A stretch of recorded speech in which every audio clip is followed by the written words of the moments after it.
Bueno, el tema de hoy pues es la inspiración de la Sagrada Escritura.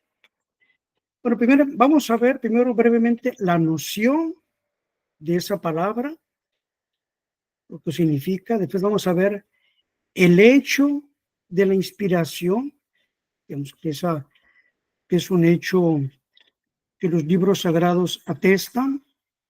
Después vamos a ver la natura de la inspiración, desde luego siguiendo sobre todo aquí la enseñanza de la Santa Iglesia, en particular el Concilio Vaticano I, el Concilio de Trento y el Papa León XIII.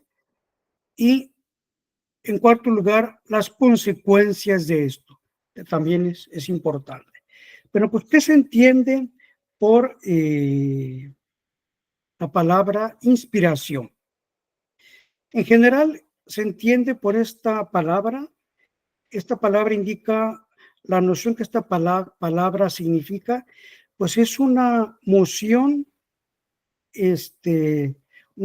divina por la que Dios mueve a una persona en cosas que sobre la salud eterna. En general, eso es la inspiración.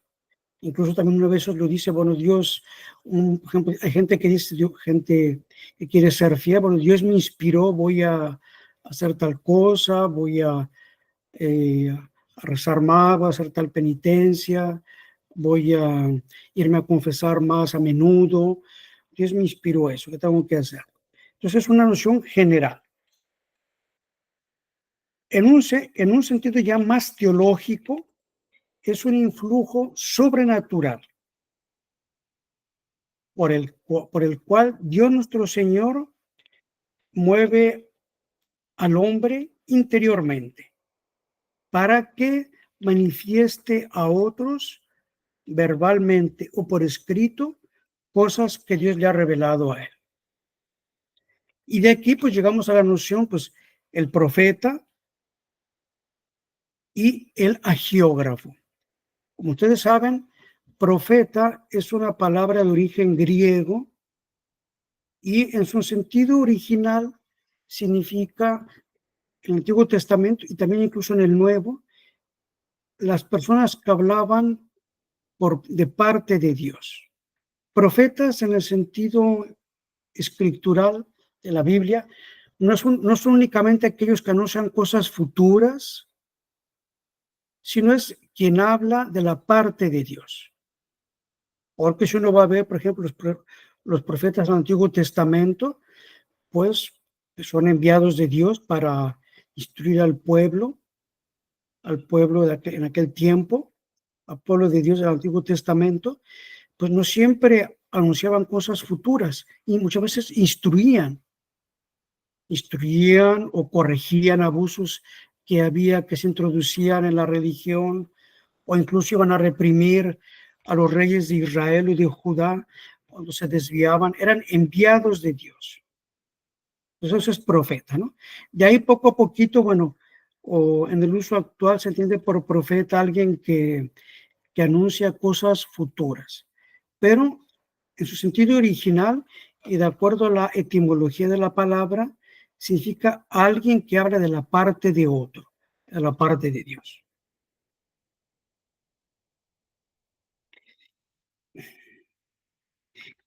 Bueno, y aquí vamos ya a entrar a otro tema, después de ver brevemente la noción, el hecho de la inspiración. Este hecho está atestiguado en la Sagrada Escritura. Y después, bueno, el Concilio de Trento, el Concilio Vaticano I, vamos a verlo después, bueno, hablan de que los libros sagrados son divinamente inspirados. Entonces, el hecho de la inspiración está atestiguado en la Sagrada Escritura. Vemos muchas veces que nuestro Señor Jesucristo y los apóstoles enseñan y hablan dando por supuesto la inspiración de los libros del Antiguo Testamento. Eso aparece casi en todas las páginas del Nuevo Testamento. Por ejemplo, en los evangelios, más de 50 veces hay una fórmula que aparece como está escrito, dice nuestro Señor o los apóstoles, sicut scriptum est, es decir, dando eso como una autoridad, como está escrito. Y eso aparece aproximadamente, según los comentadores, unas 150 veces en los evangelios. También nuestro Señor, por ejemplo, en el Evangelio de San Lucas, en el capítulo 24, dice: necesse est implere omnia, quae scripta sunt in lege Moise et prophetis et psalmis de me. Es necesario que se cumpla todo lo que está escrito por Moisés, en los libros, en la ley de Moisés y los profetas y en los salmos acerca de mí. Que todo se debe cumplir. Sobreentendido, pues que eso ha sido escrito por inspiración divina. Y también, por ejemplo, en otro pasaje, en el Evangelio de San Mateo, capítulo 22, nuestro Señor Jesucristo se refiere al rey David diciendo que él habló inspirado por el Espíritu.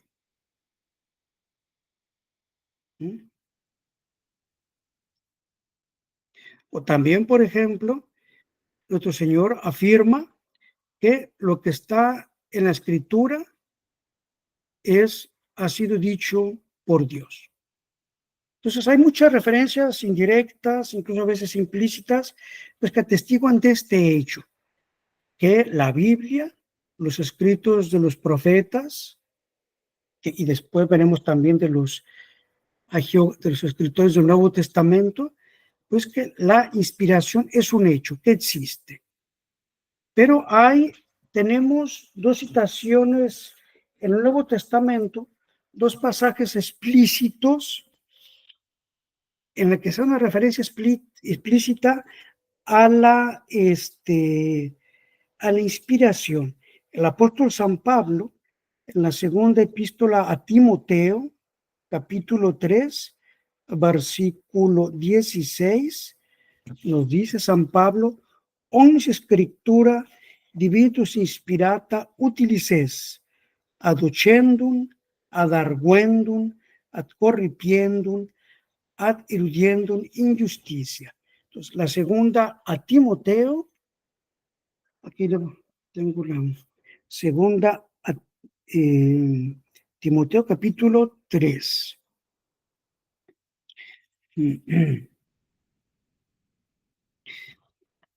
Toda la escritura es divinamente inspirada y eficaz para enseñar, para convencer, para corregir y para instruir en justicia.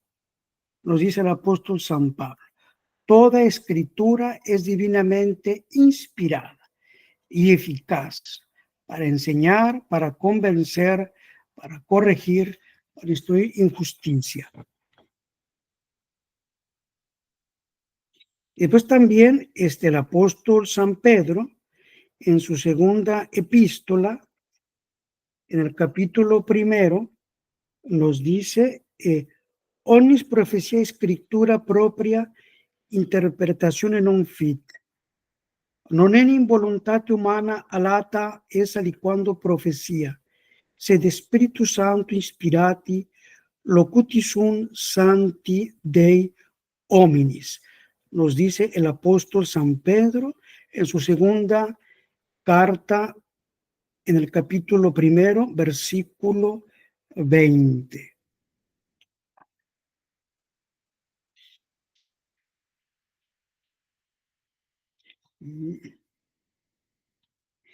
Ninguna profecía de la Escritura es obra de propia iniciativa, porque jamás profecía alguna trajo su origen de voluntad de hombre. Jamás profecía alguna trajo su origen de voluntad de hombre, sino que impulsados por el Espíritu Santo, hablaron los hombres de parte de Dios. Entonces afirma de manera explícita el hecho de que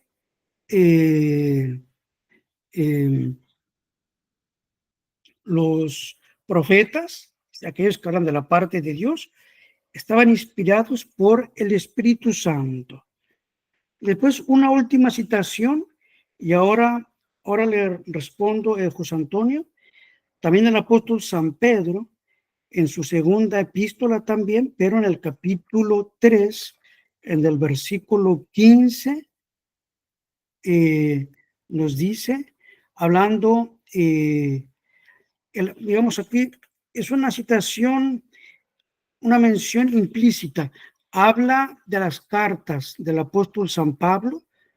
El apóstol San Pedro habla de las cartas o epístolas, que es lo mismo, del apóstol San Pablo, y dice así, como las demás escrituras. Entonces, equipara las epístolas o cartas del apóstol San Pablo a las demás escrituras. Y esta citación es muy importante, ¿no? Porque, bueno, es el vicario de Jesucristo, es el primer papa. Entonces, él está, digamos, vamos a decir, canonizando en el sentido original de la palabra las epístolas de San Pablo. Entonces es en 3:15.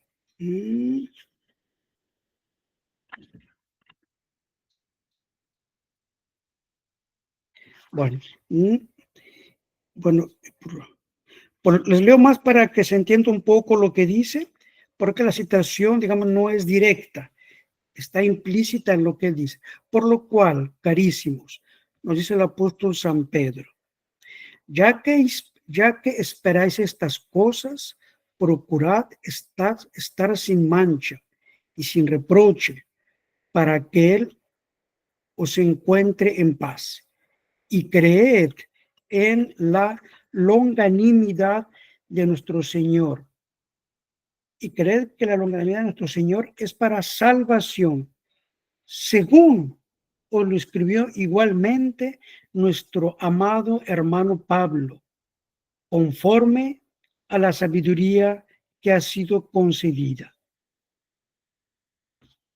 Pues esto es el apóstol San Pablo.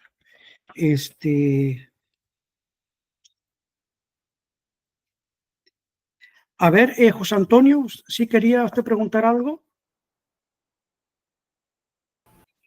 Sí, Pater, la pregunta se la mandé por escrito para no interrumpir, pero la pregunta básica es, en el caso de los protestantes, el error que ellos cometen es de reconocer la inspiración o es la interpretación en la que se equivocan, o en ambas. Pues en las dos, ¿no? Como vamos a ver ahora, ¿no? Bueno, hoy vamos a ver la cuestión de la inspiración. En la próxima sesión hablaremos de la interpretación. No se equivocan en las dos, ¿no? Ahora vamos a entrar ya más, poco a poquito, a la noción exacta, a la noción católica de inspiración, y vamos a ver pues las diferentes, lo que algunos autores protestantes dicen de eso, ¿no? Les va a quedar ahí más claro. Ahí. Sí, Bernardo. Padre, las profecías, por ejemplo, en el mundo pagano, Sí, por ejemplo, las sibilas, sí, que aparecen, por ejemplo, ya ve que en el Vaticano, en la Capilla Sixtina, están pintadas por Miguel Ángel, y en la misa de Requiem son mencionadas en el Dies Irae.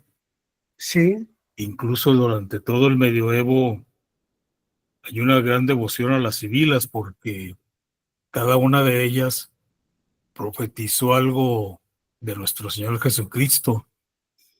Incluso se sí, les presentaba una con la corona de espinas, según con lo que habían profetizado: la cruz, los clavos, el látigo, la lanza, etcétera, etcétera. Entonces estaba la sibila de Pumas, Delfos, Pérsica, Eritrea, Lévica, Tiburtina, etcétera, etcétera. Algunos llegan hasta hablar de 14, ¿no? Las Sí, más famosas son estas 6 que mencioné, pero hay profecías, ¿no? En ellas, incluso se le pues sí, atribuye por a sí, sí, Virgilio, a Horacio, ¿no? Algo de Cristo, ¿no? Que mencionaron. Eso, esa inspiración y aquello que dice incluso San Pablo, San Agustín, ¿no? Repite Santo Tomás, toda verdad viene del Espíritu Santo, o sea, ese tipo de inspiración o ese tipo de profecía, ¿cómo se toma? sí, pues yo pienso que eso es, hay que, digamos, hay diferentes cosas que bien precisar. Por un lado, es un hecho, ¿no? Yo pienso que, bueno, como usted bien lo menciona, por ejemplo, en el Dies Irae, o hay en los libros, los autores teólogos como que reconocen que algunas de estas sibilas profetizaron algunos hechos, ¿no? Entonces, eso es un hecho. Ahora, ¿cuál es la cuestión? Eh, de, es un tema, ¿cómo se puede decir? Es un tema bastante amplio porque es una opinión mía, pienso que también es reconocida por otros, que es aceptada por otros autores, que la civilización grecolatina fue como una preparación, la divina providencia preparó el terreno para el evangelio, la civilización grecolatina, ¿no? Los filósofos griegos, después los escritores romanos, después Roma, ¿no? El reino de Roma, la República de Roma y finalmente el Imperio Romano. Pues como sabemos, Dios es el maestro supremo de la historia. Entonces pues si uno estudia la historia romana, la historia griega, pues digamos, es sorprendente que, pues ver cómo eso precedió justo, ¿no? Cayó bien en el tiro, podemos, en el blanco, en el momento preciso, cuando ya iba a venir el Evangelio, la sabiduría de los filósofos griegos, a la lengua romana, al imperio romano, etcétera. Entonces está ese hecho por un lado, ¿no? Que es general, ¿no? Después, dentro de los escritores, o las sibilas, o incluso otros, pues sin duda que hay algunas afirmaciones de estas sibilas o profetisas romanas que probablemente fueron inspiradas por Dios, Eran ¿no? griegas, ¿eh? Eran griegas. O no griegas, eran inspiradas, sí, gracias por la corrección, fueron inspiradas por Dios, pero sin embargo, justamente hace ratito en el Cardenal, y yo estaba leyendo hace rato una cosa muy interesante, que Dios a veces puede servirse, digamos, de una persona, incluso de un animal, como la burra de Balaam, para decir algo, ¿no? O como por ejemplo en la pasión de Cristo, ¿quién fue? Anas que profetizó que era necesario que un hombre muriera por todo el pueblo. Y el Evangelio de San Juan dice que él profetizó sin saberlo, que dijo algo que ni él mismo sabía lo que estaba diciendo, ni él mismo lo entendía. Y bueno, ahora bueno, me toma de improviso, pues yo pienso que en el caso de las sibilas, que hay algo parecido, ¿no? Que en lo que ellas a veces anuncian sobre los misterios de nuestra redención, sobre Cristo, pues que fueron inspiradas, ¿no? Y ellas decían cosas que probablemente ellas mismas ni sabían lo que decían, ¿no? Y por otro lado, también es importante tener en cuenta que el hecho de que una vez que en algún pasaje de sus escritos o de sus cánticos profetizaran, no significaba que todo lo demás era cierto, ¿no? Eran como destellos que aparecían en un momento dado. Dios estaba preparando el Evangelio, y pues de vez en cuando Dios, bueno, permitía que dijeran algunas verdades que tal vez ellas mismas no sabían. Ahora, para terminar con esta cuestión, ya veremos en otra ocasión si, bueno, si podemos, porque es un tema complicado. Pues yo pienso que es difícil, que en eso hay mucho es difícil discernir la parte de mito y la parte de verdad. Y aquí uso la palabra mito no en un sentido peyorativo, ¿no? Porque como ustedes saben, los antiguos, los griegos y los romanos, por ejemplo, que pertenecen a otros pueblos, tenían en su cultura muchos mitos. Así que a veces eran imágenes sensibles que ellos utilizaban o enseñaban para instruir de ciertas verdades de orden moral o de un orden superior. Entonces, a veces, por ejemplo, por ejemplo, la historia de los romanos, pues está lleno así de historias que a veces no se sabe dónde comienza la verdad y dónde comienza el mito, y eso pues es difícil, ¿no?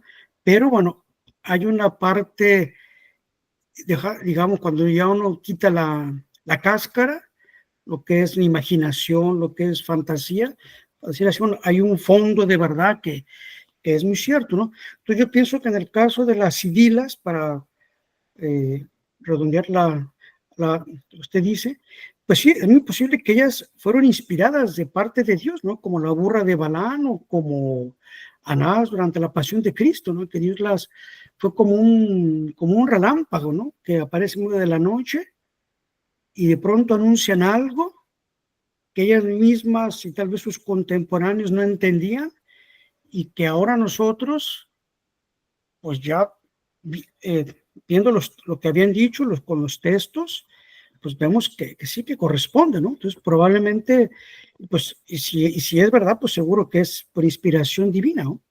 Y después, tal vez, después de ahí, bueno, seguían con sus cánticos, con sus mitos, ¿no? Eso así que sí, es muy posible, sí, que Dios, pues, Dios se puede servir como se sirvió exactamente, ¿no? Así es, ¿no? Bueno, no sé si le queda, si la respuesta si No, respondió. sí, nomás que no se debe confundir eso con el término modernista o progresista de las semillas del verbo, ¿no? No, nada que ver, no, eso no. Ahora vamos a entrar poquito en la noción de inspiración, vamos a ver la definición precisa, que fue el Papa León XIII, basado en el Concilio Vaticano I y el de Trento, que dio bien la noción de inspiración, ¿no? Vamos a verlo bien ahora. Entonces, bueno, ese es el hecho. Acabamos de ver que la Sagrada Escritura atestigua el hecho, que es un hecho, ¿no? Un hecho, vamos a decir, histórico, que Dios habla por los profetas, por los escritores sagrados. Los santos padres también, para no citar más que uno, para no alargarnos demasiado, San Ireneo, en su famosa obra contra los herejes, que tal vez si la llegan a encontrar por internet, vale la pena leerla. San Ireneo, su Adversus Hereses, nos dice: rectissime scientes, quia scripture quidem perfecte sum, quipe a verbo Dei, ed spiritu ellos dicte. Sabiendo que las escrituras son perfectas, puesto que son dichas por el verbo divino y por su espíritu, nos dice San Ireneo. Es que las escrituras, pues es la palabra de Dios. Pues después hay San Gregorio, por ejemplo, San Agustín y San Gregorio Magno, pues dicen que la Biblia, la Sagrada Escritura, es como en diferentes lugares dicen, por ejemplo, San Agustín en las narraciones o comentarios a los Salmos, y San Gregorio Grande en una de sus cartas, que la Sagrada Escritura es como una carta de Dios a los hombres. Bueno, eso es el hecho. Ahora vamos a ver la naturaleza de la inspiración bíblica. Cada vez vamos ciñendo más nuestra discusión. Entonces, ahí, bueno, voy a citarles brevemente, siguiendo a este autor, algunas opiniones erróneas o heterodoxas. Por ejemplo, primero, bueno,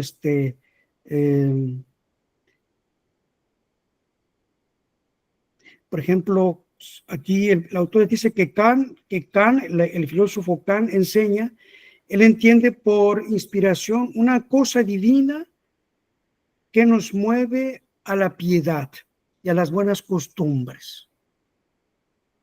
Entonces, él entendía así la inspiración bíblica. Bueno, que eso en sí, digamos, no es decir, puede tener un buen sentido, pero eso no es la inspiración bíblica. Es una noción muy pobre. Después, los racionalistas y los protestantes liberales comparan inspiración bíblica a la emoción poética, como cuando un escritor, un poeta, eso se dice, estuvo inspirado tal profeta cuando escribió estos versos, esta poesía o esta obra, ¿no? Entonces, los racionalistas y los protestantes liberales comparan la inspiración de la Biblia a eso, a pues como un momento de inspiración poética.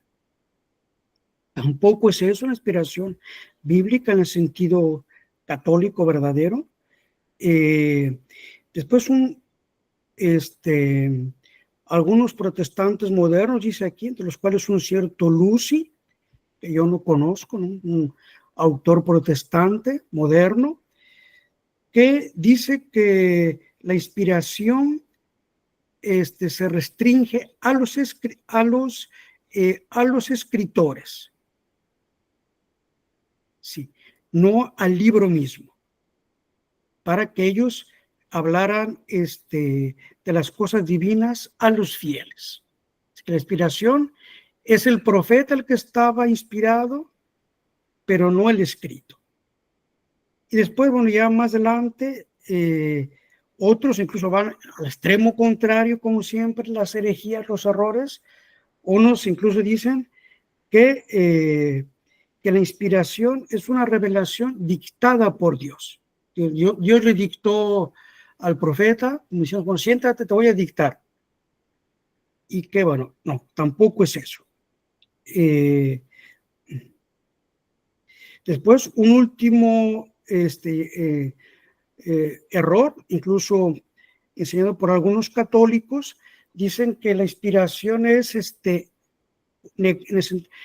hablan de una inspiración negativa y concomitante. ¿Qué quiere decir eso? Que Dios simplemente asistió a los agiógrafos, a los escritores sagrados. Agiógrafos quiere decir eso, escritores sagrados, todos los que escribieron la Biblia, desde Moisés hasta San Juan Evangelista. Ellos hablan de una inspiración negativa, que simplemente Dios los asistió para que no cometieran errores. Pero eso tampoco no es la verdadera noción. Vamos a ver ahora. Entonces, a veces los errores nos ayudan a después entender bien la noción católica. Después, otro católico, un cierto Haneberg, no sé, no lo conozco, no sé quién es, dice que la inspiración es subsecuente. ¿Qué quiere decir eso? Que la Biblia es inspirada porque la iglesia la aprobó. No, tampoco es eso. Bueno, entonces tienen las nociones erróneas, incluso algunas heréticas, de inspiración.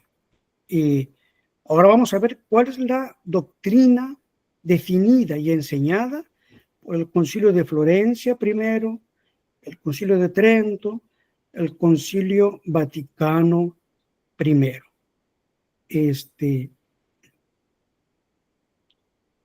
las que van a enseñarnos bien la noción precisa de revelación. Incluso antes de ver eso, el Concilio Vaticano rechaza explícitamente la última opinión que les cité, Es decir, que la Biblia es inspirada porque después la iglesia la aprobó. No, eso no, dice. Eus vero ecclesia prosacris et canonius avec, non idio, quod sola umana industria concinati, sua deinde autoritate sin aprobati. Dice el Concilio Vaticano I, como saben, en 1870. Para los que tienen el Denzinger, es el que existe en español, es el Denzinger 1787, 1787. Hay una versión española. Entonces dice que la iglesia tiene por sagrados y canónicos los libros, no porque escritos por la industria humana, después la iglesia los aprobó. No, no es eso.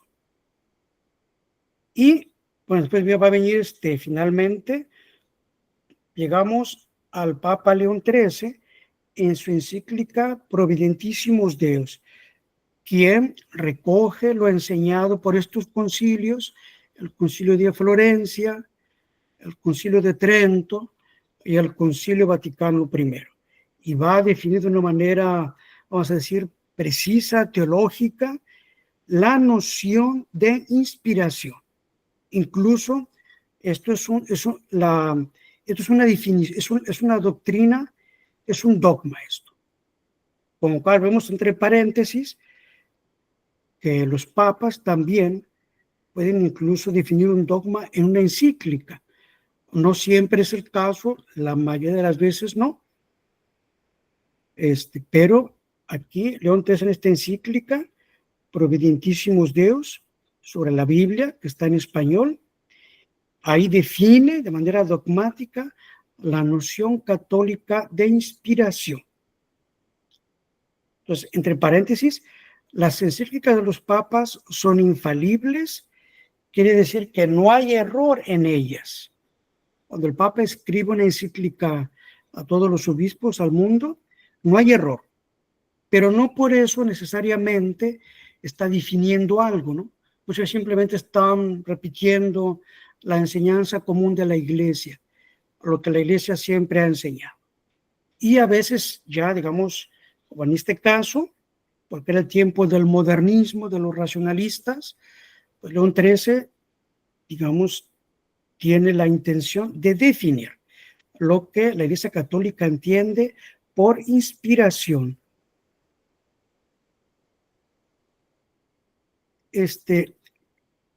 Es importante que, digamos, que también lo escuchemos en latín, porque no hay que olvidarnos que el latín es la lengua de la Santa Iglesia, que la Iglesia es la lengua con la cual durante 2000 años la Santa Iglesia enseñó. Entonces es importante que, pues aunque a veces uno no entienda todas las palabras, pues que es la lengua de la Iglesia, es la lengua del culto católico, de la liturgia y de la teología. Nos dice León XIII, quarenincil ad modum refer Spiritum Sanctum assoncisse homines tanquam instrumentum ad scribendum. No importa, aquí nada tiene que ver que el Espíritu Santo haya tomado hombres como instrumentos para escribir. Y un poco ya más adelante va a dar, digamos, la definición, lo que se entiende por definición. Incluso entre paréntesis, uno en latín la entiende mejor que en español. Nam supernaturali ipse virtute ita eos ad scribendum excitavit et movi. Ita scribendibus adsiste. Ut ad omnia atque sola quici jubere e rectamente conciperen et fideliter conscribere velem et apte infallibile veritate expriman. Secus non ipse esse auctor sacre scripture universi. Entonces nos da los elementos necesarios de la noción católica de inspiración. Entonces primero nos dice que Dios con su suprema con su sobrenatural inspiración, excitó y movió a los profetas. Primero, digamos, los movió, los movió como, para una imagen muy material para entendernos, como alguien que prende una máquina, los movió, no los mueve, ¿no? Los movió, los excitó, los asistió mientras escribían, para que escribieran solo, únicamente, aquello que él les había inspirado en su mente, y para que lo escribieran fielmente y lo dijeran, lo expresaran con verdad infalible. De otra manera, nos dice el Papa León XIII, Dios no sería el autor de la Divina Escritura. Si quitamos algunos de estos elementos, pues Dios no sería el autor. Bueno, este documento, esta encíclica, este pasaje está en el Denzinger. Para que si lo tienen o lo encuentran por internet, es el Denzinger, el número 1952. Entonces está en español. Aquí, bueno, la edición original es en latín, pero existe una edición en español, que es esta. Incluso entre paréntesis, para un detalle, digamos, detalle muy al lado, si no me equivoco, el Denzinger, el original, está en latín y es únicamente en español que existe una versión española. En las demás lenguas no existe, ni en francés, ni en alemán, ni en inglés, ni en italiano. Lo tenemos en español, tenemos esa oportunidad de que tenemos el Denzinger y es fiel, ¿no? Entonces, ¿qué es lo que dice aquí León XIII? Ahora les voy a leer tal cual. Porque fue él mismo, Dios, quien, por sobrenatural virtud, de tal modo los impulsó y movió. Primero, Dios los impulsa y los mueve. De tal modo los asistió mientras escribían, lo que rectamente habían de concebir en su mente, y fielmente habrían de querer consignar y actamente con infalible verdad expresar todo aquello y solo aquello que él mismo les mandara. Entonces, primero Dios, por decir así, los inspiró para que concibieran con su mente los conceptos de lo que iban a escribir, sea que eran cosas que ellos ya sabían, por ejemplo, los evangelistas, cuando nos narran la vida de Cristo, ellos habían sido, San Mateo y San Juan habían sido testigos de la vida de Cristo. Entonces Dios va a asistir para que formen los conceptos de los que van a escribir. Y esto es muy importante, ¿no? Es muy importante porque esto también, vamos a verlo enseguida, estos conceptos que Dios con su inspiración les hizo que formaran, van a determinar el lenguaje que van a usar. Entonces, no es de que Dios les va a dictar lo que tienen que escribir, Dios les da la idea, por decir así. Para que la idea sea de algo que ellos ya conocían o de algo que ellos no sabían. Por ejemplo, los profetas, ¿no?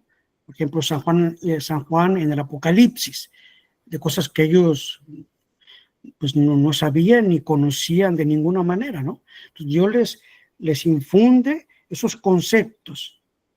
Y si son cosas que ellos ya sabían, por ejemplo, Moisés, cuando narra la salida de Egipto en el Éxodo, él fue testigo de eso, él lo sabía.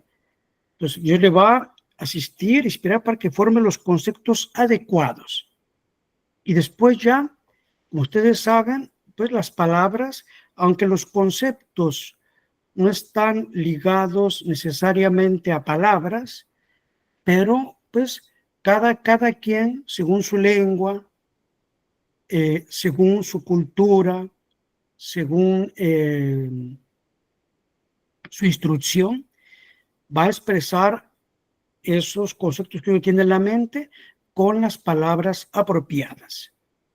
Por eso, por ejemplo, el cardenal Villot dice eso, pues por ejemplo, en el Antiguo Testamento, Isaías, el profeta Isaías, era un hombre muy instruido, era un sabio, incluso de ahí algunos deducen que era de sangre real, lo cual, bueno, no se sabe a ciencia cierta, porque la lengua que el profeta Isaías utiliza en su profecía es, digamos, vamos a decir, Cervantes en español, ¿no? Una lengua pura, ¿no? Una lengua perfecta, ¿no?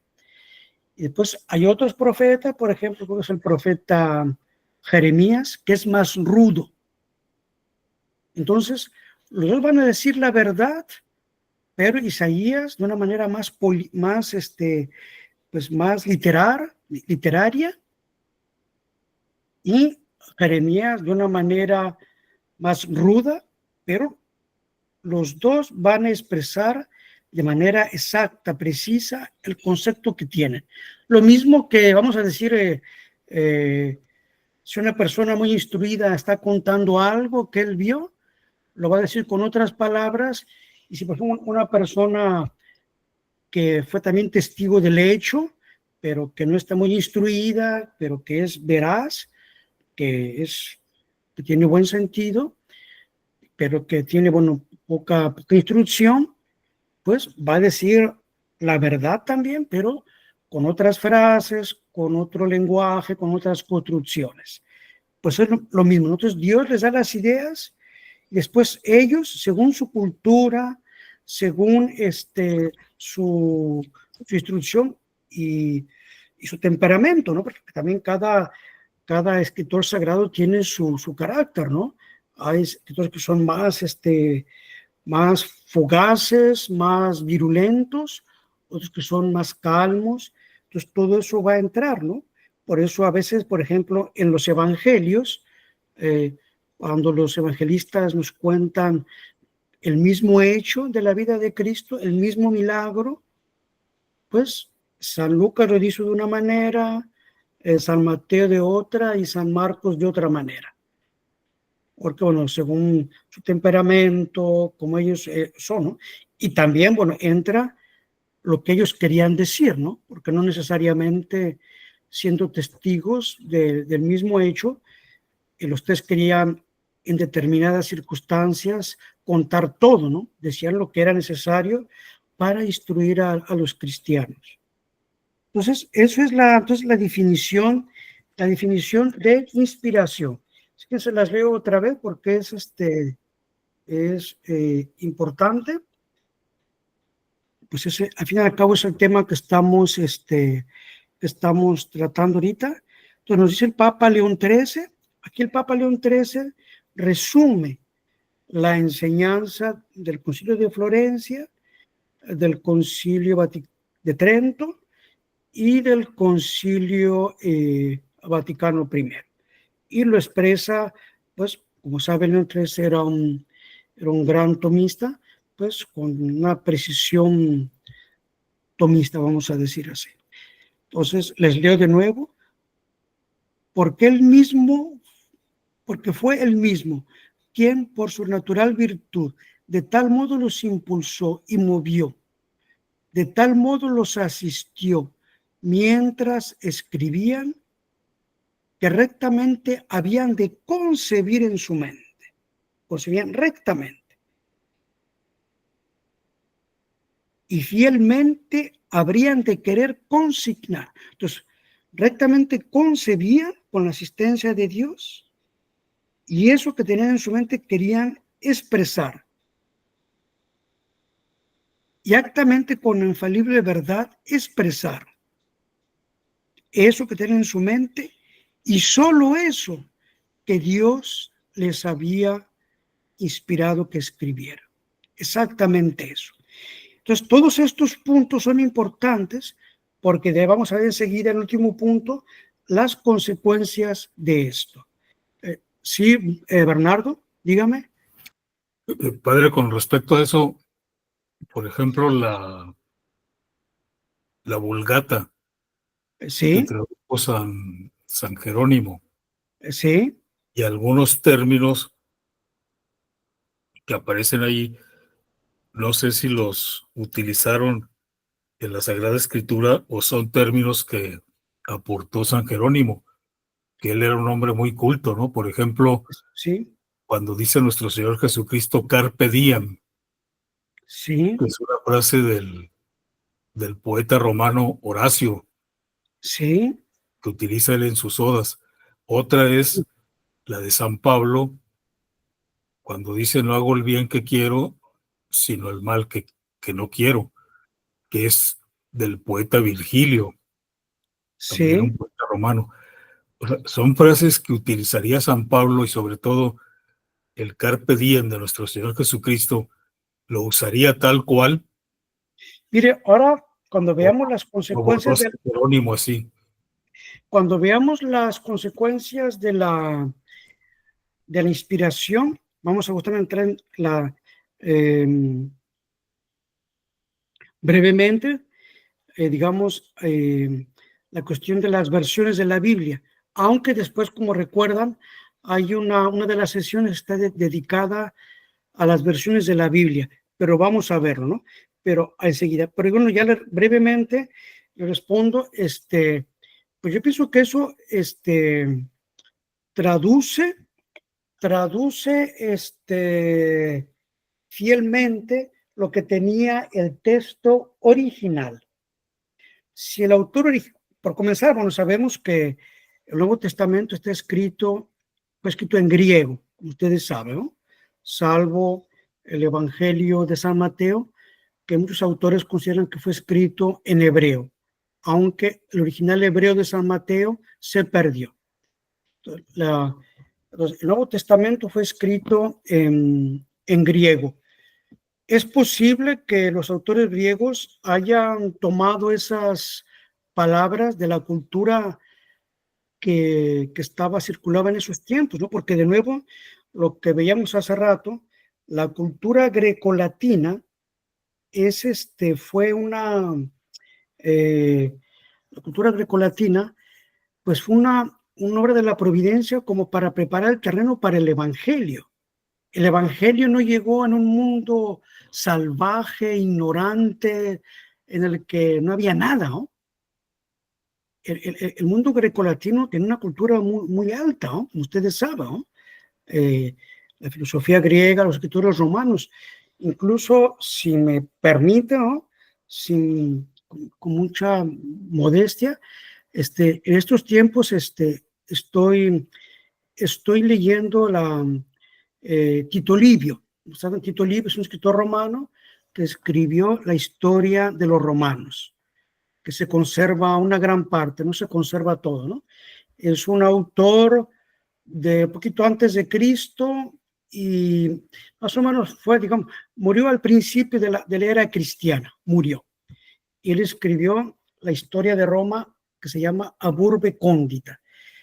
Y de vez en cuando llama la atención, aparecen expresiones, aparecen hechos, la manera como los narra, que uno automáticamente piensa a hechos cristianos. Y pues eso nos confirma más, eso es mi opinión, mi humilde opinión, espero no equivocarme, y pues que el mundo grecolatino fue una obra de la providencia, ¿no? Que Dios preparó esa sabiduría antigua para recibir el evangelio. El evangelio no llegó en un mundo de salvajes o en un mundo en el que no había nada. Incluso les voy a decir algo más sobre eso. Déjenme traer, por favor, un vaso de agua.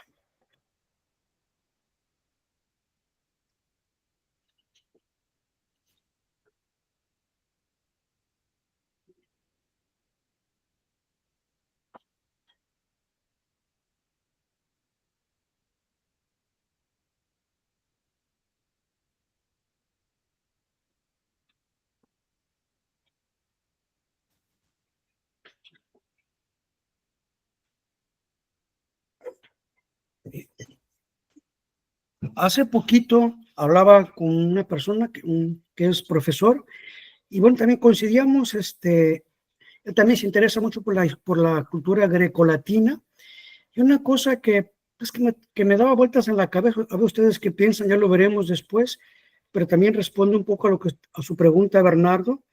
Pues tenemos, por ejemplo, se habla mucho de la civilización china, de la civilización de la India, de los egipcios, los chinos, Entonces, que datan de miles de años, ¿no?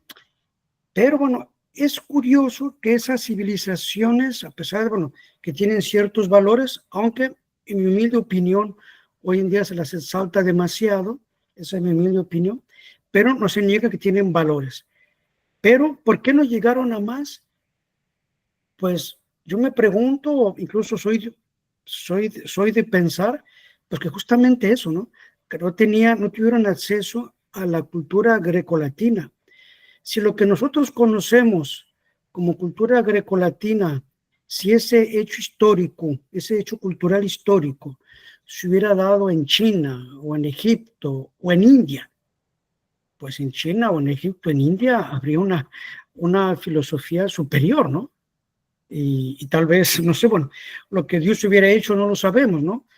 Pues sabemos lo que pasó, no lo que hubiera podido pasar, pero bueno, tal vez el evangelio hubiera sido anunciado en esos confines, ¿no? Entonces, justamente, pues, esas expresiones que aparecen en la Biblia, justamente en uno de los libros que leí, ¿no? Dice eso, ¿no? Que a veces los autores sagrados citan autores profanos, ¿sí? Y que entonces ellos al citarlos, ellos los garantizan de inmunidad de error. Entonces, y no es imposible, ¿no? Que esas expresiones que usted dice pues que corrían en la cultura de aquellos tiempos, ¿no? Porque todo alrededor del Mediterráneo, pues era el campo de la cultura grecolatina, ¿no? Entonces, no es, pues, por ejemplo, bueno, la cuestión del verbo, ¿no? Hay autores que dicen, bueno, ¿por qué San Juan habla del verbo, ¿no? Que fue el logos, ¿no? El logos de Platón, ¿no? Pues que la divina providencia puso una cultura, ¿no? Una cultura de la cual los escritores sagrados se van a servir para transmitir la verdad divina, incluso citando expresiones de esa cultura. Pienso que es muy posible, ¿no? No sé si la pregunta quedó contestada, Bernardo. no, sí, sí, sí. Yo lo que me refería es que nuestro Señor Jesucristo muy posiblemente no habló únicamente en arameo, ¿no? O sea, sino que debió haber hablado también en alguna ocasión en griego, en latín, ¿no? Es decir, Pues yo a ella ya no le sé. digo, porque cuando se le acercó aquel centurión romano para que curara a su sirviente, Sí, pues obviamente la conversación debió haber sido en latín, digo, posiblemente no. Digo, a mí me queda eso porque ese pues, carpe diem, por ejemplo, es una expresión muy latina, latinesca ¿no? que utiliza Horacio. Latina, ¿no? Es una persona Incluso latina, sí. nuestro Señor Jesucristo parece que la utiliza en el Evangelio en un sentido muy contrario al de Horacio, ¿no? O sea, el Evangelio tiene un sentido en otro término, pero digo, no es el momento ahorita para eso. Sí, Pero hay un pues libro mire, muy bonito de sí, Werner Jäger, continuación de su Paideia, que se llama La Paideia Cristiana. sí. Sí, es una. Bueno, luego luego me manda No, ese sí, yo lo autor. mando, yo se los Bueno, mando en el bueno, correo de la Sagrada Escritura, está en bueno, PDF. bueno. Entonces, mire, bueno, entonces, digamos, para volver a nuestro tema, Entonces, sí, es probable, los escritores sagrados, eso está Pero sí me reconocido contestó por la los pregunta, teólogos. sí me contestó, gracias. Sí, bueno, los escritores sagrados, pues sí, también a veces van a citar dichos o pasajes de autores profanos, incluso de una manera muy implícita, hay como un eco, como les decía, como un eco, no es de que lo van a citar directamente, pero hay como un eco, ¿no? Por ejemplo, como les decía, en el escritor Tito Livio, de vez en cuando aparecen pasajes que hay como un eco de ciertos hechos de la cultura cristiana. Entonces, eso por un lado. Después, en cuanto a Cristo nuestro Señor, por un lado, no es imposible que los soldados romanos también hablaran el griego y que no necesariamente, por ejemplo, el centurión romano, que pertenecía al Estado romano, pero que no era romano en el sentido que nosotros lo entendemos, ¿no? Tal vez era de sus países del Asia y que hablaba, bueno, probablemente también hablaban el arameo, ¿no? Pero no es imposible que nuestro Señor también haya instruido a esas personas en, en, en latín o en griego. De hecho, como saben, al principio de la iglesia en Roma, la lengua cultural era en gran parte el griego. Entonces, probablemente San Pedro y San Pablo pues lo hablaron. Bueno, volvemos a nuestro tema. Entonces, tenemos ahí, acabamos de ver la definición. Está en el Denzinger 1952. Entonces, que Dios movió, los impulsó, los excitó, les hizo concebir lo que él quería que escribieran, sea que lo sabían o él los iluminó,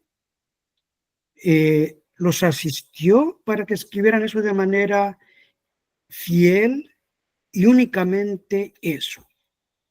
Entonces, Dios es el autor principal y el hagiógrafo es el autor instrumental. Pues entonces podemos decir que la Biblia es toda tanto obra de Dios como autor principal y de los escritores sagrados como instrumentos. Dios con su inspiración movió su intelecto, su voluntad y sus otras facultades, guardando su libertad.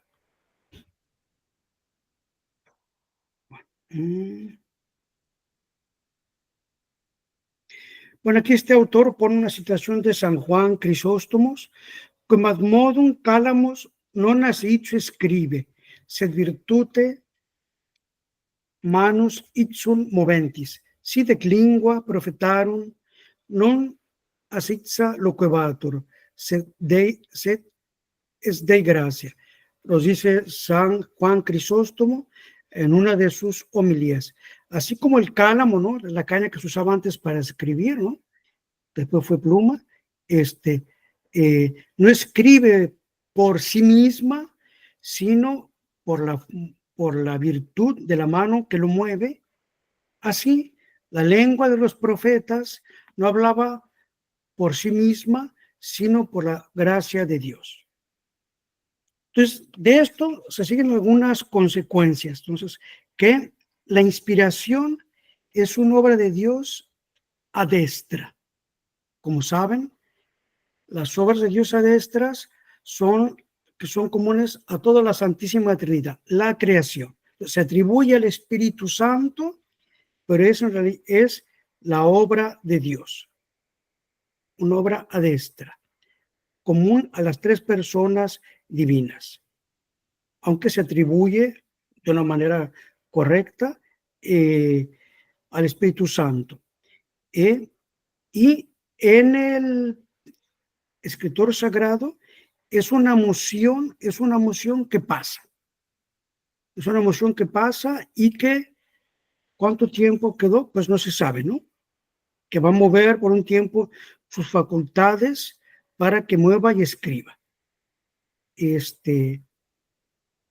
Por ejemplo, para instruir esta moción de Dios sobre el escritor sagrado, podemos recordar a Salomón, quien escribió varios libros de la Biblia, el Cantar de los Cantares, por ejemplo, el libro de la Sabiduría y otros, también algunos salmos, y sin embargo, pues sabemos que al final de su vida, Salomón apostasió, cayó en la idolatría, se dejó llevar por los dioses de sus concubinas, y pues abandonó el recto camino. Sin embargo, en su momento, Dios se sirvió de él para escribir algunos escritos sagrados. Y entonces esta moción, esta inspiración, va a mover primero la inteligencia del escritor sagrado para que conciba correctamente lo que Dios quiere que él conciba. Entonces va a iluminar su intelecto para que lo conciba. Después, su voluntad para querer escribir eso. Y en tercer lugar, pues las demás facultades para que escriba de manera infalible eso que Dios que Dios le inspiró. Y en el libro inspirado, en la Biblia, ¿no? En el escrito, pues tenemos que es el efecto, el producto, vamos a decir, de una doble causa, de Dios como causa principal y del agiógrafo como causa instrumental, del cual Dios se sirve según su naturaleza, con su naturaleza propia y respetando su libertad.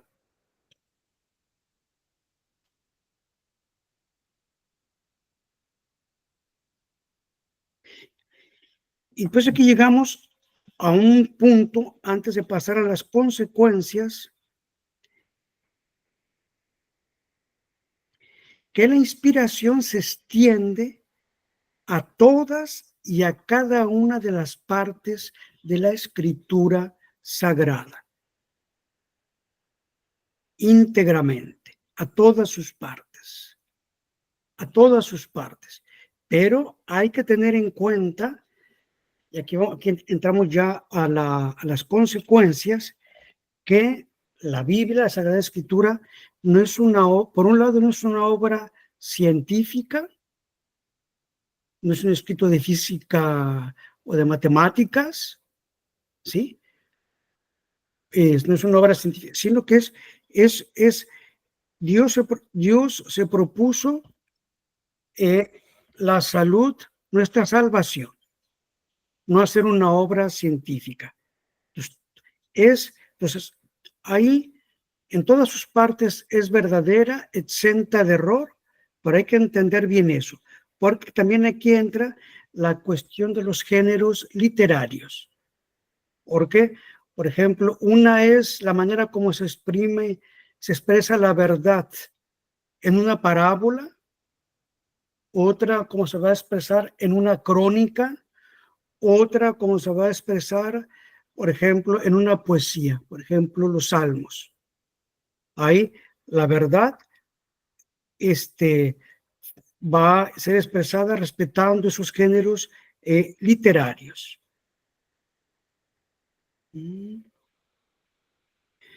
Bueno, y aquí entramos a la última parte de nuestro tema, que es la inerrancia. ¿Qué significa eso? Inerrancia, que la Biblia está libre de error. Es una consecuencia de la inspiración, que en la Biblia no hay error. No hay en ninguna de sus partes hay error.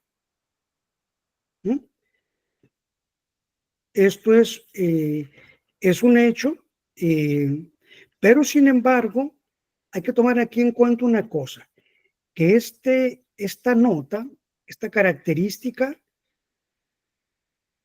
pertenece al texto original ¿Y qué entiendo por texto original?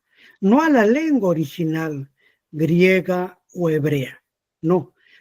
Cuando se dice que la inerrancia pertenece en primer lugar al texto original, nos referimos a los escritos sagrados tal como salieron de la mano del autor sagrado.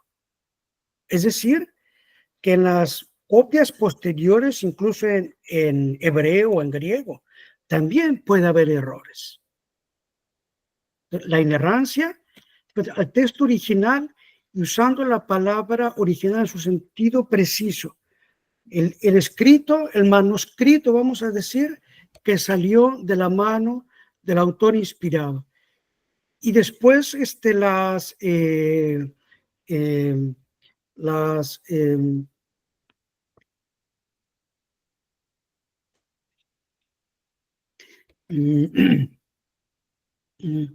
después las copias, los manuscritos posteriores, pues puede haber malos errores. De ahí que es el trabajo de los expertos en confrontar los códigos, los manuscritos originales, para corregirlos. Y de ahí también viene, por ejemplo, que muchas veces se dice, pues que San Jerónimo, que era un sabio, experto en lenguas orientales, por un lado, y por otro lado, él tuvo acceso a manuscritos antiguos que hoy en día no tenemos. Entonces, él, pues, en algunos pasajes no es imposible, pues, que su versión sea más fiel al texto original, que incluso lo que pueda haber en algún pasaje hebreo o griego, que a veces algunos han sido después alterados. Sí. Sí. José Antonio, ¿tienes tú una pregunta? No, Pater, todo bien. Bueno, pues esa es la pregunta, la primera pregunta que ya había. A ver.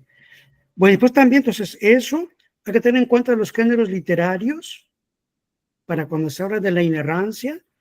Una es la manera como se expresa la verdad en una narración histórica, otra es la manera de expresar la verdad en un poema, otra en una parábola, otra en una alegoría.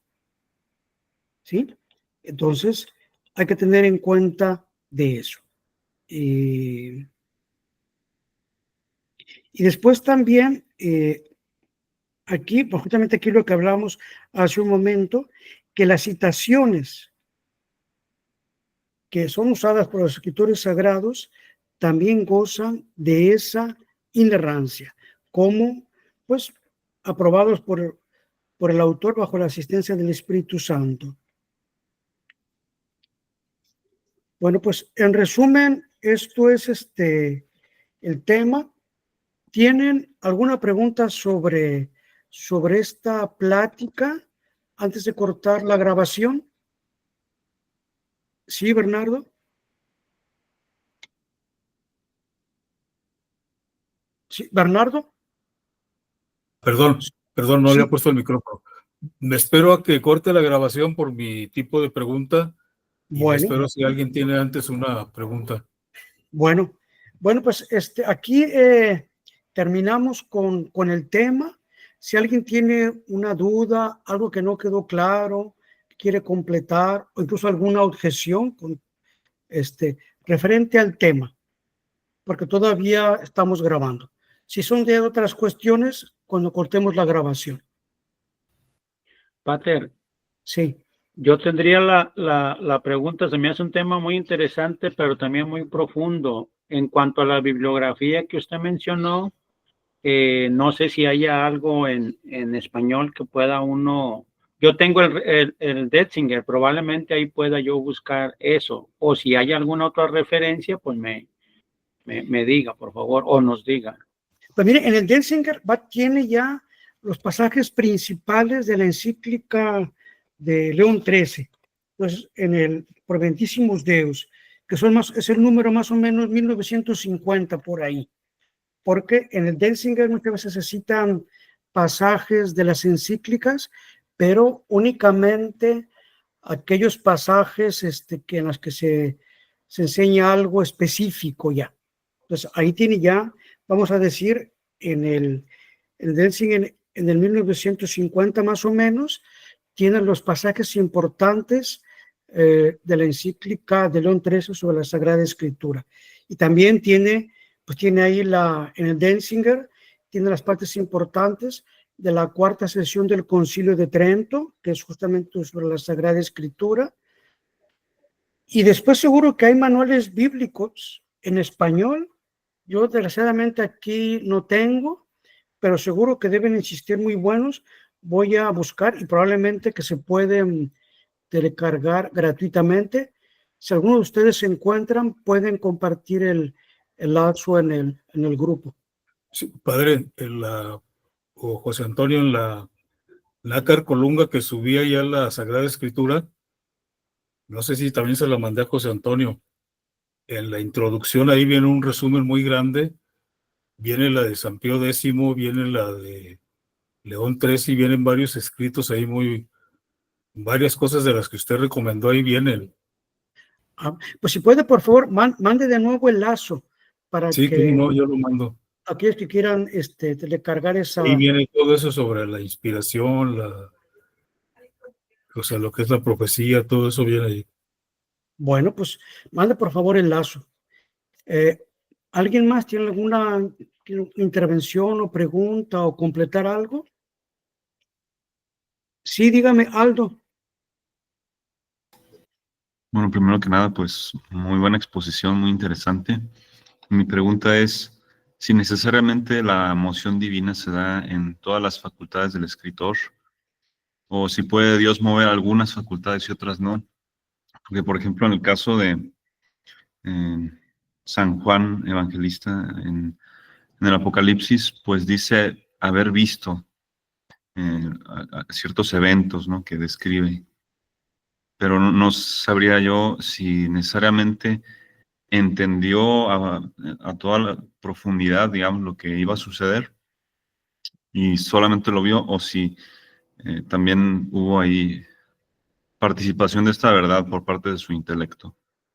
Yo pienso que San Juan Evangelista, yo no pienso, creo que tal vez afirmo demasiado, que San Juan Evangelista sabía bien lo que estaba diciendo. Ya por una primera razón, como sabemos, la revelación pública de la Iglesia pues quedó cerrada con justamente la muerte de San Juan Evangelista. Ahí está el depósito de la revelación.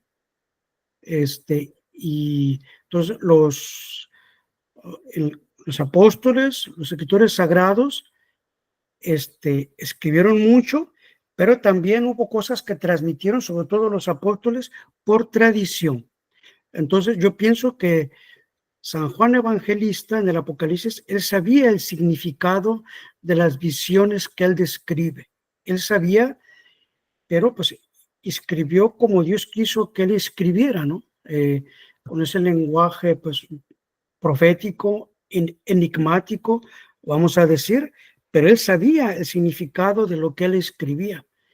Después, él lo que vio, probablemente la mayoría de sus visiones que él tuvo en la isla de Patmos fueran visiones intelectuales o imaginativas. Entonces, que él vio, tal vez algunas sí fueron exteriores, ¿no? Tal vez, ¿no? También, ¿no? Entonces, los escritores sagrados, pues usan, sí, yo pienso, todas sus facultades intelectuales, ¿no? La inteligencia, la voluntad, pues bueno, lo necesario para escribir, ¿no? Pues la vista, la memoria para servirse de la lengua que ellos poseen, ¿no? Según el grado de su cultura, fueron, digamos, todas las facultades intervenían en la medida que era necesaria para la ejecución de esa obra. Eso que es así es. No sé si la pregunta quedó contestada. Claro que sí, padre. Muchas gracias. Sí, pero si alguien tiene alguna cosa, una objeción con mucho, si algo les parece confuso, con toda confianza, no, para eso estamos aquí, para profundizar cada vez más en la doctrina sagrada, cada uno de nosotros, así que con mucho gusto. Bueno, miren, vamos a cortar la grabación ya, si les parece.